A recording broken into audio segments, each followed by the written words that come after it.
আলহামদুলিল্লাহ নেমে গেছে।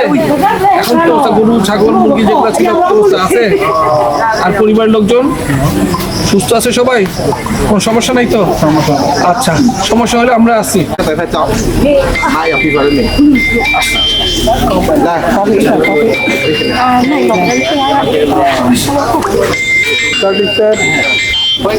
পানি উঠছে তো আমরা 8টা থেকে পানি উঠছিল, তো আমরা তো সকাল বেলা থেকে কিছু খাইতে পারি না, তো স্কুলে উঠে গেছে।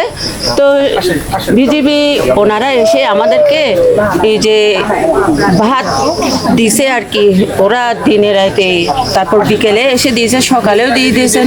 ওরা যে এই বিজিবি থাকার কারণে আমাদের কত খুশি আমরা বলে বোঝাতে পারবো না।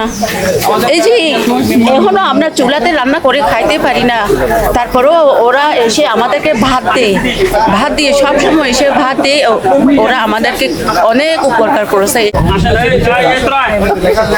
3 দিন তাদেরকে 3 বেলা খাবার সরবরাহ করেছি। 122টা পরিবারের অ্যারাউন্ড 250 অর প্লাস এরকম জনবলকে আমরা খাইয়েছি 3 বেলা। মানে সুন্দর ড্রিঙ্কিং ওয়াটার দিয়েছি তাদেরকে, টুকটাক মেডিকেল সাপোর্টটা দিয়েছি। আজকে আপনারা দেখেছেন আমরা এখানে 100 পরিবারকে রেশনস দিয়েছি, বিকজ তাদের ঘর বাড়ি অলরেডি জেগেছে, পানি থেকে উপরে উঠেছে, তারা তাদের বাড়িতে ফিরে যাওয়ার জন্য স্বস্তি বোধ করছে, দেখে আমরা তাদেরকে শুকনো রসদ দিয়েছি। এই রসদটা দেওয়া আমরা আরও জারি রাখবো। আমরা এখনও কয়েকটা পরিবার যারা আসতে পারছে না ওইসব বাসাগুলোতে যাবো, যে আমরা রেশনগুলো দেবো ইনশাল্লাহ, এবং এটা আমরা জারি রাখবো। সবচেয়ে ইম্পর্টেন্ট যেটা, এই পোস্ট বন্যা পরিস্থিতি, যেটা বন্যার পরবর্তীতে যে হয়, যে প্রচুর রোগবালাই হয়, মানে ডায়রিয়া, কলেরা, টাইফয়েড, চুলকানির মতো হয়, কারণ নোংরা পানিতে অনেকের গায়ে স্কিন ডিজিজ হয়। আমরা এই সহযোগিতার জন্য আমরা সামনে আগাবো।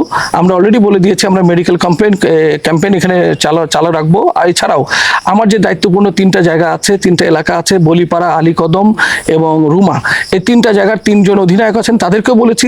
তারাও অলরেডি বিভিন্ন পরিবারকে স্কুলে আশ্রয় দিচ্ছে, রান্না করা খাবার খাওয়াচ্ছে, শুকনো রসদ দিচ্ছে, শুকনো খাবার দিচ্ছে।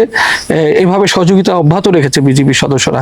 তারাও মেডিকেল ক্যাম্পেইন করছে, এবং এর জন্য আমাদের এলাকার লোকজন আমাদের প্রচুর সহযোগিতা করছেন। এলাকার যারা জনপ্রতিনিধি আছেন তারাও আমাদের অনেক সহযোগিতা করছেন।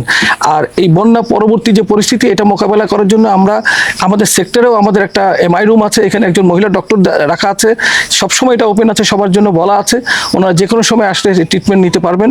এছাড়াও আমরা বিভিন্ন পাড়ায় এলাকাগুলোতে যে আমরা মেডিকেল ক্যাম্পেইন করবো ইনশাল্লাহ, এবং এই একই কার্যক্রম ও বাকি 3টা ব্যাটালিয়নে 3টা অধিনায়ককে বলা আছে, তারাও ওই 3টা জায়গায় রুমা, আলীকদম এবং বলিপাড়াতে এই কার্যক্রম চালু রাখবে। আমরা বিজিবির সদস্যরা সবসময় দেশবাসীর পাশে আছি, থাকবো ইনশাল্লাহ। এটা আমাদের নৈতিক দায়িত্ব থেকেই আমরা এটা করছি এবং করে যাব।